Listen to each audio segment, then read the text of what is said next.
Alright, chimney repair today. We're on top of the roof here. Take a look at what we're going to do. We're going to tear out a section of shingles along here, up along there, behind the chimney. We're going to build a cricket in the back. Take this siding down, use it to piece in where the tars just probably messed it up in a few spots. Build a cricket in the back. Ice and water shield up the sides. Remove and reinstall these two corner boards. Flash it up nicely and stop the leak.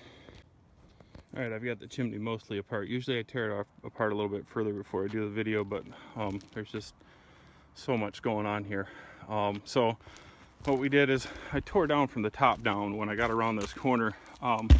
This flashing piece here was completely buried underneath the shingles. You can see all the water, of course, then goes under the shingles. Once it comes down the wall, it rolls right under the shingles. Just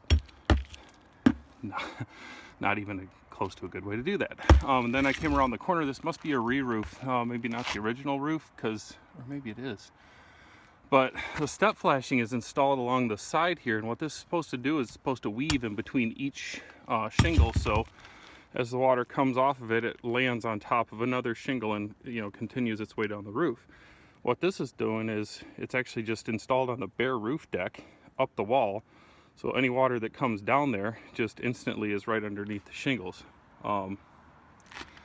Nuts. And then we've got plain felt paper down here, and then there's one odd row of ice and water shield kind of tucked into the side here, which isn't really doing a whole lot, but it's there. And then as we come around the top, the chimney really doesn't need a cricket, although we're going to put one in here. It's not wide enough, but this flashing is so wrong, I don't think I even have words for it. So the flashing is going to be redone. It'll be right before we leave. Another thing that I noticed is there's no house wrap on the outside of the chimney, which is not uncommon for houses of kind of in this age. Wasn't code back then, but definitely something that we recommend. You can see that the water's getting to the OSB in a lot of spots along here. I do not think that that's the source of the leak that's showing up below. But what we're going to recommend is putting some wrap on the outside of this thing, and then when we bring the J channel up, we're going to make sure to caulk the top of that J channel really well to keep the water out. So that's where we are. I'll get off and take a picture of the decks here.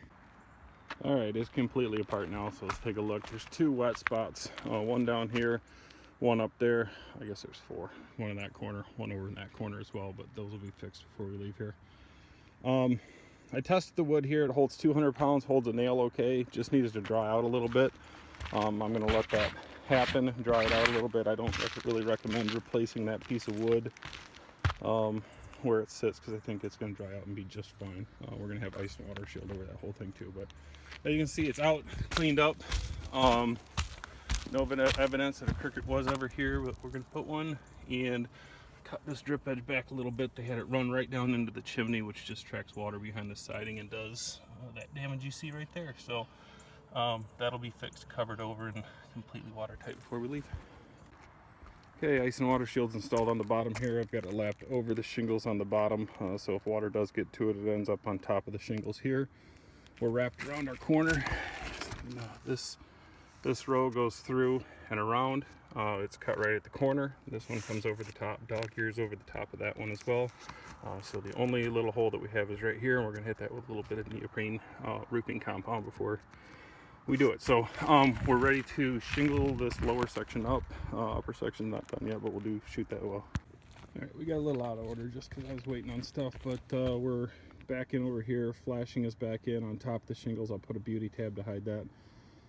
Siding's back up. Underneath it, we do have all this wrap under there. I just had some synthetic wrap on me, which is water resistant vapor, permeable, so I'm putting that up there. It's getting tucked underneath the board right at the top.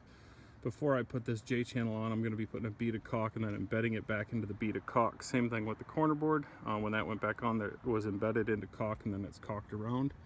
And then the corner boards are cut off of the edge just a little bit so the water can flow through. So things are going quite well. We got the cricket in. Cricket's in, so it's going to divert water both ways. And then on this side, the end of that is blocked off with ice and water shield over the top of the siding, and then we're going to finish that off with metal flashing that does the same thing, so we're protected twice. Okay, the repair's done.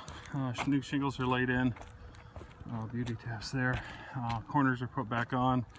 Woodpeckers really beat the heck out of the upper corner there, but no hole through yet, it doesn't look like. Everything's raised off the roof a little bit. That lets the water get through. New crickets installed on the back. So we got water going in both directions there. Everything's caulked up. This seam here is caulked. The corner boards are embedded in caulk, and then we're caulked on the verticals too. So we should be watertight.